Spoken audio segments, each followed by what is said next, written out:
taken by the wind. You have known the kiss of sorrow. Doors that would not take you in. Outcast and a stranger. You have come by way of sorrow. You have come by way of tears. But you'll reach your destiny. Meant to find you all these years. Meant to find you all these years.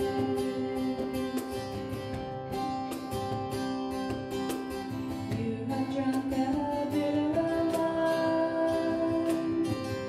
with none to be your comfort. You who once were left behind will be welcomed at God's table. You have come by way of sorrow. You have come by way of tears. But you'll reach your destiny. Meant to find you all these years. Meant to find you all these years.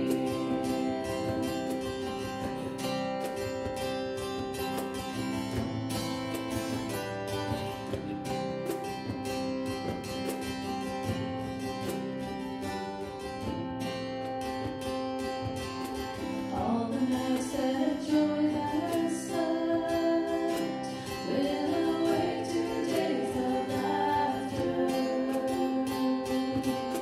Gone the tears that you have wept. You'll dance in freedom ever after.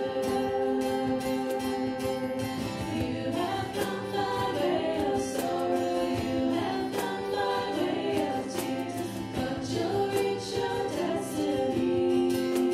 Meant to find you all these years. Meant to find you all. You have come by way of sorrow. You have come by way of tears. But you'll reach your destiny. Meant to find you all these years. Meant to find you all these years.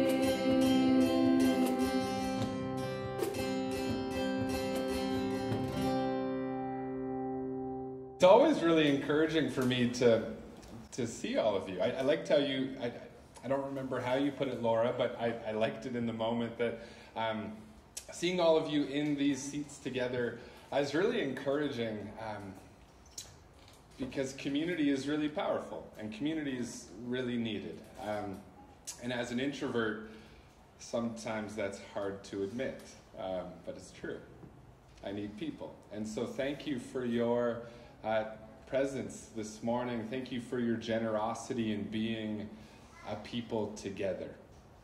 I'm going to be continuing in our Lovers in a Dangerous Time series. And here's kind of my thought. Here's where I'm going with this. How can a community be known for love when the world feels so dangerous, when our future feels so uncertain? How can we be known for love when it feels like such a dangerous time of life? And my challenge for all of us, and myself included, this morning is to be generous. That's how we can be known as a community of love, if we are generous with the world around us.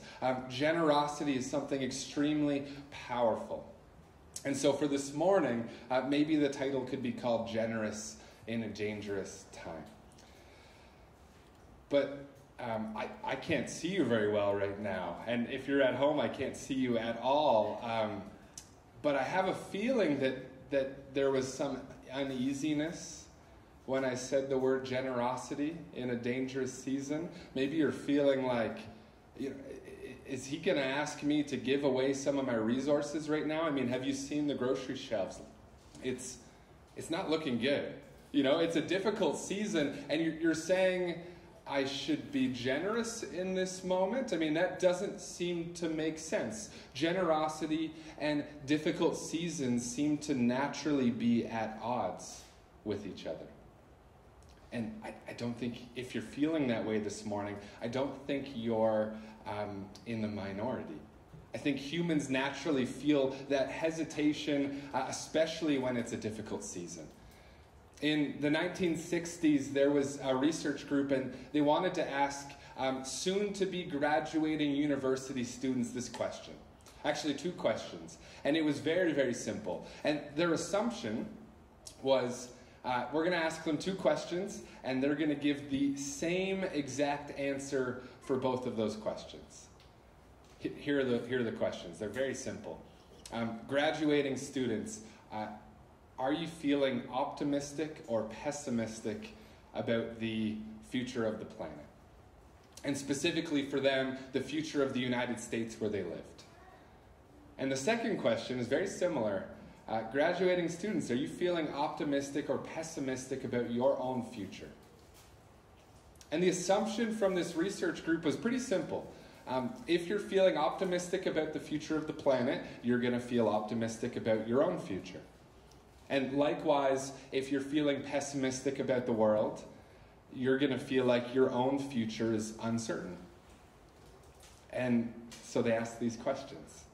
But to their surprise, these soon-to-be graduating university students, they didn't answer it the same. They didn't. Are you feeling optimistic or pessimistic about the planet? We are feeling extremely pessimistic about its future. And the majority of them agreed on this when they were asked, okay, graduating students, are you feeling optimistic or pessimistic about your own future? Extremely optimistic. I'm going to have a good future. And so they were racking their brains and they were trying to understand why that is. And maybe we could chalk that up to being youthful, being dreamers, thinking the world, I'm going to do okay here, having optimism. But they asked these students some further questions, and they really got down to the bottom of it. And it wasn't blind optimism. Here was their thought process. I think it's fascinating. Their thought was, because I have a good education, I can get a good job, I can buy a nice house, and even if the world around me crumbles, I have the tools and the resources necessary to carve out a little safe haven for myself and my eventual family. Even if the world is collapsing, if my neighbors are struggling, I have the skills necessary to survive. It's so interesting. In the 60s, they were dealing with the Cuban Missile Crisis. They were dealing with the Vietnam War. There were real problems happening there, but it doesn't feel like a moment lost in time, if you get what I mean. I think their answers would be very similar to our answers today.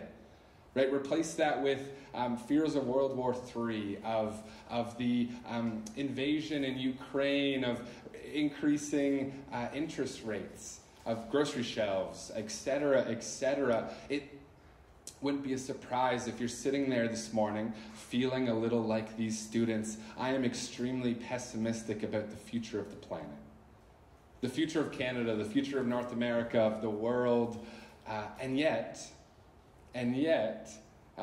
I have the resources, I have the education, I have the ability to protect myself. It's fascinating. It's so interesting. It's not abnormal. This is how humanity thinks. This may sound like a weird way to start a message about generosity, but I think we need to start there, because when I think about the word generosity, I think we need to start with what it isn't. What is the opposite of generosity? And some of you, maybe we would say selfishness, maybe we would say greed, self-centeredness, and those might be true, but I actually think the root opposite of generosity is control. It's control. It's this natural human inclination that we have. We want to be in control in dangerous times. We want to feel like we are in control in every single moment, because control gives, or the perception of control gives us a feeling that there's order, that there's stability, that there is security and safety. We want to be in control. Have you felt that way before? You felt like that? Yeah? You felt like the pandemic maybe removed some of your control and you didn't like that? We want to be in control, but I think the opposites there is control and generosity. There was a psychologist named Abraham Maslow, and he created something called the Pyramid of Needs. The Pyramid of Needs. It's a hierarchy of the basic human needs for all of humanity. And at the bottom, at the base layer, it is our most basic needs. Things like health, our ability to sleep, our ability to get food. Basic stuff. And as you progress up this pyramid, you get to far more complex needs for all humans, like self-actualization. A purpose. Am I actually fulfilling some sort of meaning in my life? And for Maslow, the idea was if you can get the first layer, then you can move to the second. If you get the second, you can move on and on and on. And if you are struggling with, if you feel like you can't control your basic human needs, then you're going to feel like those more complex needs are out of reach. You're going to feel like not only can I not control my ability to be human at the most basic level, to have access to food and water, to be able to sleep, to have health. If I can't do that, if I can't control that, then how can I control more complex things? How can I control my future? The rest of it feels out of reach. It's like the Association of Psychological Science states. For humans, it's all about control. We want to know what will happen, when it will happen, how to prepare for it, and in times that feel extra dangerous, extra uneasy, extra uncertain, what do we want? Control. When do we want it? Every second of every day. Because that helps us feel safe. Control is something that we naturally crave. And yet, the more I journey with communities like this, the more I journey with the way of Jesus, the more I'm open to the leading of the divine Spirit in my life, I feel like a common piece of advice given to us by God is less control and more presence. Less control and more generosity. But here's the catch. Generosity isn't always about giving more. It's about giving up our control over the current situation. It's giving up control of how we use our resources. It's giving up control of how we spend our time. It's giving up control of when we share our opinions. This is why I think we need to start with talking about control, because you've probably heard the message anytime generosity comes up, right? Get out your checkbooks. We need to give more in this season. And I don't think that's what generosity is about. I think generosity isn't about giving more. It's actually about changing your mindset about what giving looks like. It's about removing control, which is so challenging because we naturally want to feel in control in dangerous times. But my challenge for us is how amazing, how countercultural, how exciting would it be to say that in a dangerous season when when all people want more control, there's a community of love living counterculturally saying, I can give up a little bit of control and I can give a little more generously. Let me tell you a story, okay? I like stories. One morning, a young boy woke up really excited, like Christmas morning, hopped out of bed, ran downstairs, and started packing some supplies.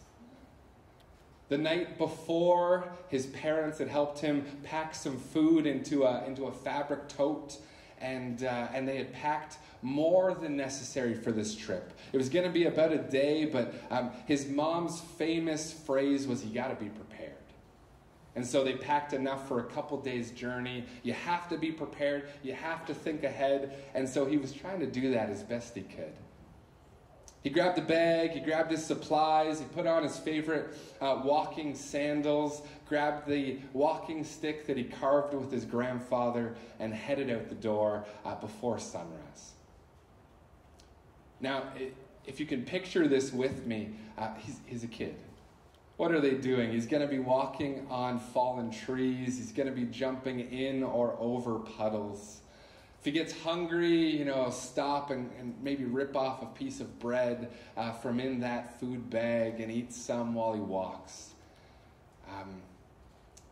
And I don't have this problem, but my son does.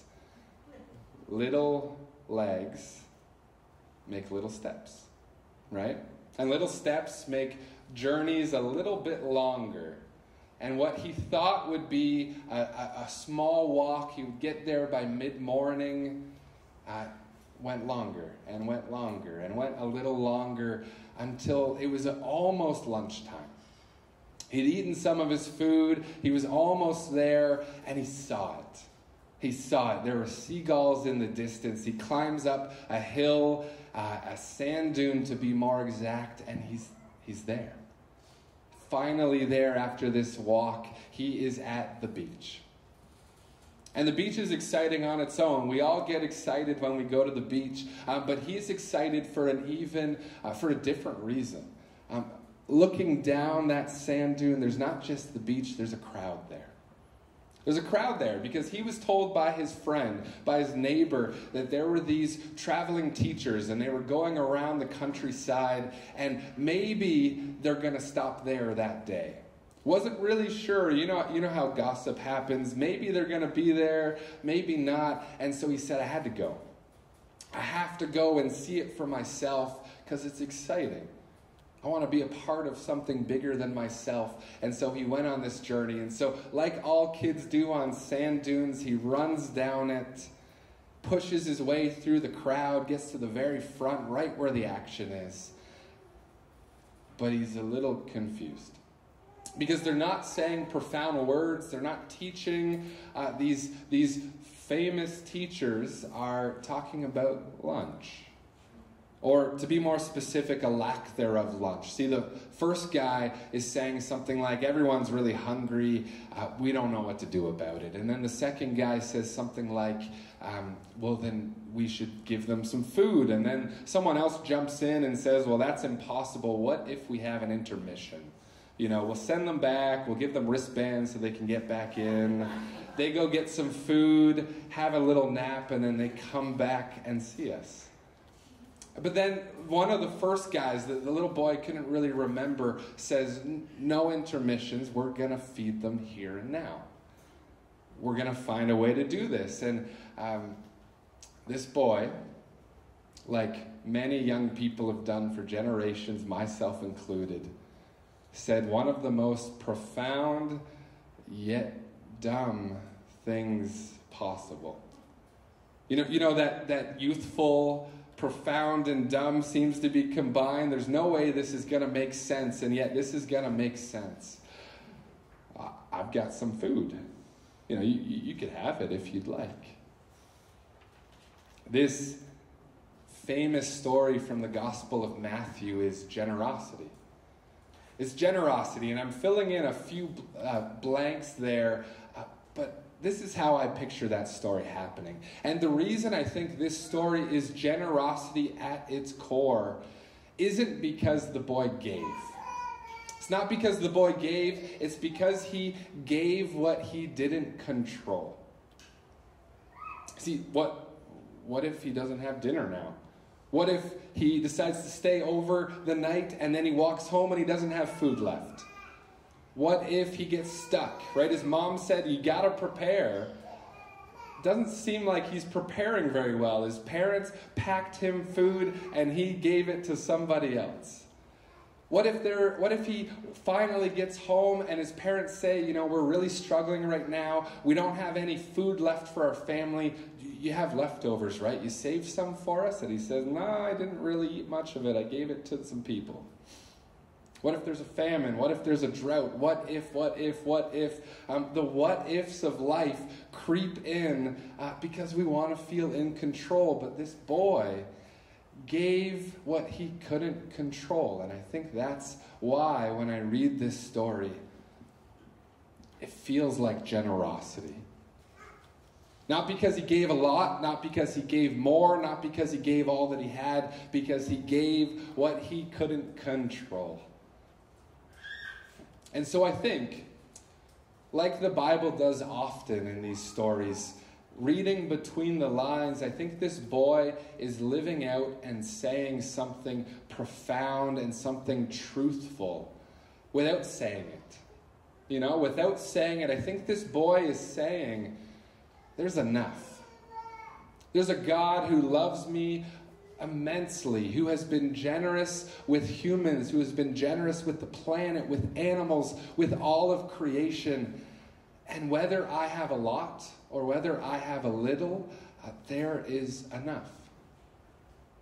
And if I live a life rooted in the idea that there is enough, then I can be generous. I can give. If I feel like there is enough, then I have the ability to give to someone else. Even in my scarcity, in my lack of food, or in my plenty, there is enough. Matthew 6 says, give your entire attention to what God is doing in this moment. And don't get worked up about what may or may not happen tomorrow. In scarcity and in plenty, there is enough for you. This is why I think generosity isn't always about giving more. I think it's about a mindset change. It's a mindset change. It's about being rooted in the idea that whether we have a little or a lot, we have enough. There is enough in this planet for us. And when there's enough, when we understand that there's a loving Creator at the core that has given generously, then we, in turn, can be generous with our community. As I was preparing this message, I thought I wanted to see, these are my thoughts on generosity, but what are the internet's thoughts? It's a great place to be if you've never been there. What does the internet say about generosity? And it was fascinating how unhelpful it was. It was just awful. Most of the websites gave suggestions like this. I've written them down for you. First one, talk to your financial advisor about a budget so you can make an extra donation at Christmas. There you go. One said, consider the benefits of generosity. If you help someone now, maybe they'll help you in the future. That's a good one. If you see a person on the street struggling with homelessness, give them a gift card, but never give them cash because you don't want to tempt them to buy bad stuff. That's a hard one. Here's my favorite because I don't understand it. Publicly thank an artist or author on Twitter. Cool.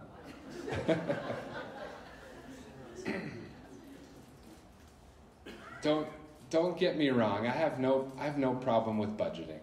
I have no problem talking to your financial advisor, living simply so that you can give more resources, giving extra donations. I have no problem with that stuff. But when I read these lists, it didn't feel like generosity to me. It felt like another way to have control.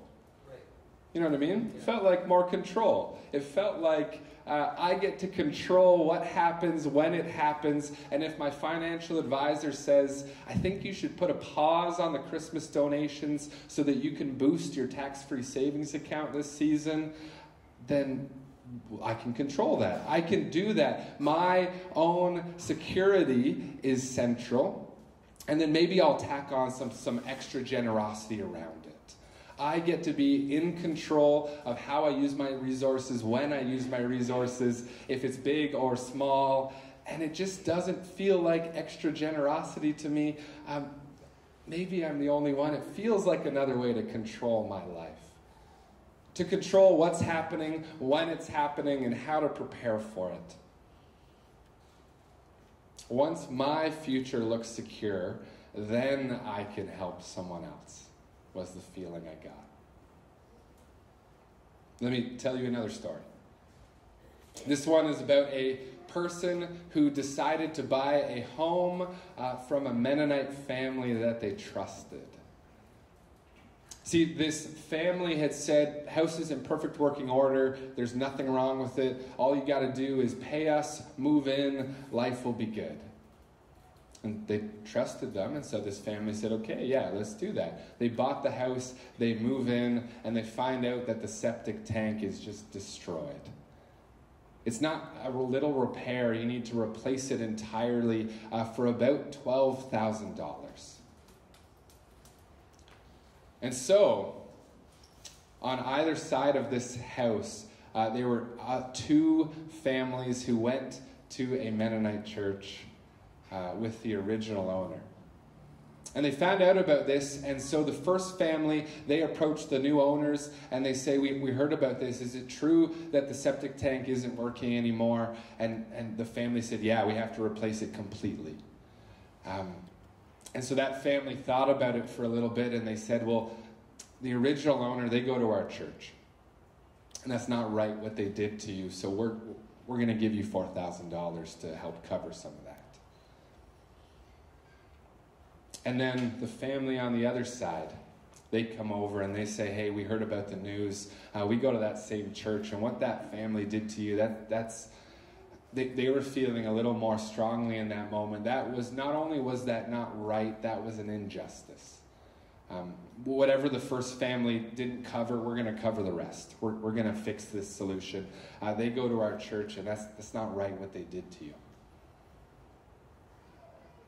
Here's why I like this story. And here's why I like the story about the boy sharing his lunch. And in both of these cases, I'm reading into it a little bit, but I hope you can see why. First, I don't think either of these families had a fix my neighbor's septic tank account at their bank. You know what I mean? I don't think they were preparing for this. I don't think they were controlling this situation. They saw an injustice, and they said, we're going to make this right. We're going to fix this situation whether we saw it coming or not, because this feels like a dangerous season for that family, and we can step in and make it right for them. Whether they lived in plenty or scarcity, they lived in the idea that there is enough, and so I can give some to my neighbor. Because I think that's our risk when we read stories like this, or when we listen to them. We assume that they had lots of extra money just sitting there. You know, they were doing good financially. They had lots of room in their accounts. And so what's $4,000? But maybe they weren't. Right? Maybe they were struggling. Maybe they were living on average. Maybe they were very wealthy. We have no idea. But I don't think they prepared for it. And yet they said, I think God is calling us to do something about this. Second, maybe those families' future security took a direct hit because of their generosity. Right? Plan for the future, always be prepared, have extra. Maybe their future looked a little more uneasy because they gave generously in the present. They gave up their future security to help someone's present situation. And third, they probably had a budget. They probably had a retirement savings plan. They probably tried to live simply so that they could be generous. They were doing, I'm not advocating against that. These are all great things. But they also viewed their resources not as something that they get to control, but something they get to use to benefit the world, to benefit the planet, to benefit their neighbors. So what does generosity look like? I think it's lives rooted in the phrase, there is enough. There's enough. What does control look like? Control is lives rooted in the phrase, yeah, but what if there isn't enough? And generosity is giving up our future security to help someone's present. Are you feeling scared? Generosity is a scary thing. As I've been looking at this message for I think about a month, it's a scary feeling, right? It's a scary feeling to live rooted in the phrase, there is enough. Because what if there isn't enough? Shoot, now I have to live like there is enough. I have to change how I am living because I'm rooted in the optimism that I worship a generous God who has enough for me. Okay, I need to live like there is enough. But what if there isn't? If I stop what I'm doing and I give my time, what if I run out of time? It's a scary thought. I am a very busy person. You are very busy people. What if I run out of time? If I give some of my money, what if my future struggles? What if I'm struggling years from now and I think I could have used that money now and instead I gave it away to somebody? Here's a tough one. We talk about money when we talk about generosity. Sometimes we talk about our time. What about our opinions? If I'm quiet in an argument or in a conversation, what if I don't have a chance in the future to share my opinion? What if I don't get to say that awesome thing I've been preparing this whole time? They're going to miss out. What if I run out of time to share my opinions? And the answer is in scarcity and in plenty. There's enough. There's enough for us. There is enough time. There is enough resources. There is enough opinions out there in the world that I don't always need to share mine. So what does generosity look like? What is the challenge to myself in this season? And if you want to join the challenge, what does it look like for you? It's not about giving more. It's not about talking to your financial advisor and saying, we need to set up an account so I can have an extra big donation at Christmas. Those are fine. Generosity is lives rooted in the phrase, there is enough. Control our lives rooted in the phrase, yeah, but what if there isn't enough? And generosity is giving up our future security to care for someone's present. That's the challenge. It's not about giving more. It's actually about giving up a little bit more control. I'm going to close in prayer, but I'm going to read a poem for you. That's okay? That can be prayerful, right? As a community of love, let's pray and let's try to be more generous in this dangerous season. Let me pray for all of us. God, for thousands of years, the same story has been told over and over. And it's substituting that which I can control for that which invites me into faith and generosity. Living lives rooted in the phrase, it's not all up to me, there is enough. Help us to change our mindset. Help us to be reminded that if there isn't enough, if there actually isn't enough in our lives, that generosity requires giving and receiving. It doesn't work if you only have one side of that equation. At the end of the day, we are all receivers of your generosity, and as we interact with our neighbors, help us to be more generous. Or, equally as challenging, help us to be okay receiving. Help us to be okay receiving. Help us to be okay giving. Help us to be okay with removing control. Thank you that you're generous with us. In your name, amen.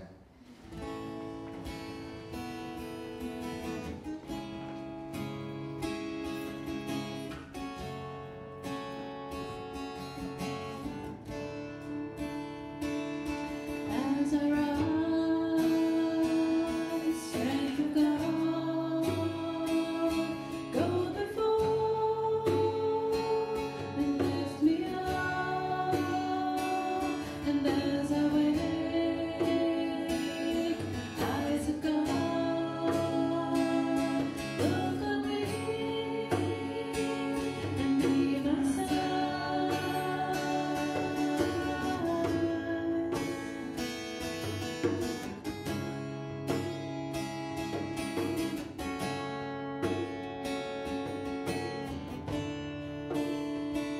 And as I wait, heart of God, satisfy and sustain. And as I hear, voice of God, lead me on and lead my God, be my God. Above and below me, before and behind me, in every eye that sees me, Christ be all around me. Above and below me, before and behind me, in every eye that sees me, Christ be all around me.